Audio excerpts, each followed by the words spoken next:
不知不覺今年已經到尾聲啦，秋天又準備畫上咗句號。各位網友大家好啊！生活喺安省嚟講，我個人認為隨意都喺秋天可以發掘佢個童話。眾所周知，最早期就係喺北面睇楓葉噶啦，然之後再過啲一路向南落，就到湖邊。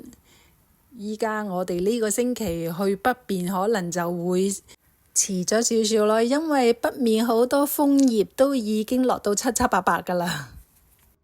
不過都唔阻我哋今日郊遊嘅目的同埋心情，就喺呢度啦。Town of Huntsville 係安省中部一個小鎮嚟嘅，距離多倫多大約係230公里，開車啊應該係2個半鐘噶啦。喺2006年佢嘅人口呢，大概係18000人左右啦。佢最早期有人喺呢度定居呢，就係啲歐洲移民啦。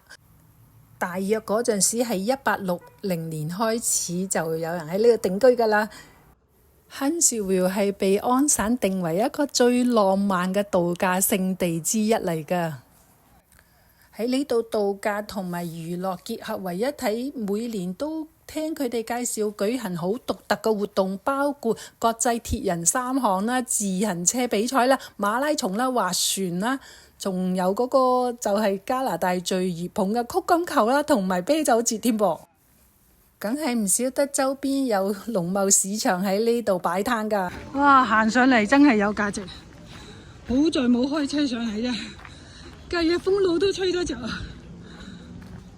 快啲嚟睇下呢度有咩先。懸崖峭壁就有。哇！原來呢度好多民宅喺度嘅，呢度一個細灘。呢邊哇，一望無邊啊，好靚啊！真係有價值，今次嚟睇楓葉。叫做都幾多人啊嚇！依家嘅時間就應該係6點鐘。哇！紅紅綠綠藍藍，七彩顏色，好靚啊！仲有我哋嘅加拿大國旗啊！上下鏡先，有風吹啦。全部都係石頭。呢張霹靂台原來佢要鎖住㗎，佢可能驚放喺上邊呢，大風吹走啊！呢度啲人們安全意念真係好強㗎，全部都係石頭，喺啲石頭穿梭啊，真係要步步小心啊！一個不留神就係中頭獎。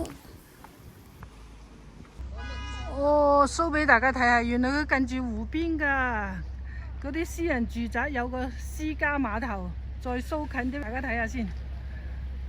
哇！喺呢度住啊，真係正啊！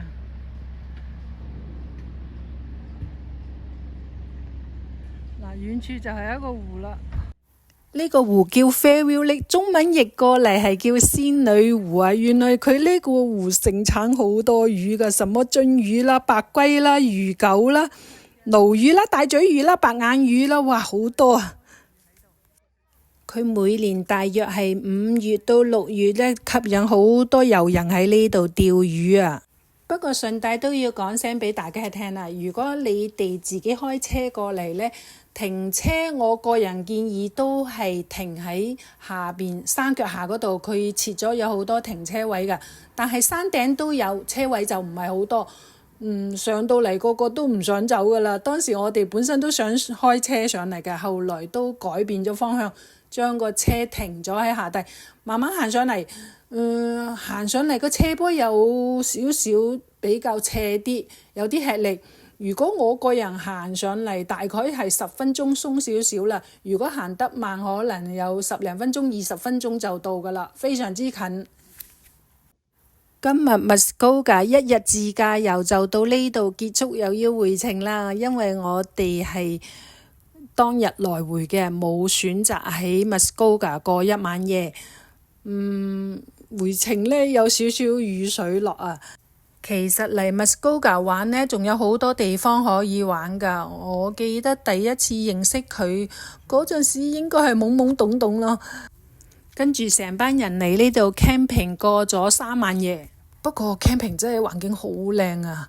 我諗應該超過10年以上啩，都唔記得啦，太耐啦。以前啲手機啊、相機冇咁盛行，所以影嘅相啊都唔係好多。回程嘅時候俾我發現有少少有趣嘅事，可能我比較少碰觸 GPS 比較少啲啊，因為當時我係用2個 GPS， 一個係 Google Map， 一個係 Apple Map。咁我就先講下 Apple Map。佢呢去到邊個路呢，佢會報個路名，同埋佢會最重要一點就係佢會報有監測攝像機喺前方啊。而 Google Map 嘅優點呢，我就覺得佢，譬如你喺條 highway 係按 speed 100嘅，你部車如果超過100嗰個 Google Map 呢，佢就會顯示你已經超過咗幾多個時速。喺呢一方面，我覺得 Google 又有佢嘅優勢，即係各有各嘅優勢咯。睇下大家點樣去選擇啦。OK。Town of Huntsville 睇楓葉就到呢度結束，希望大家繼續 follow 我嘅視頻，下集再見，多謝大家收睇，拜。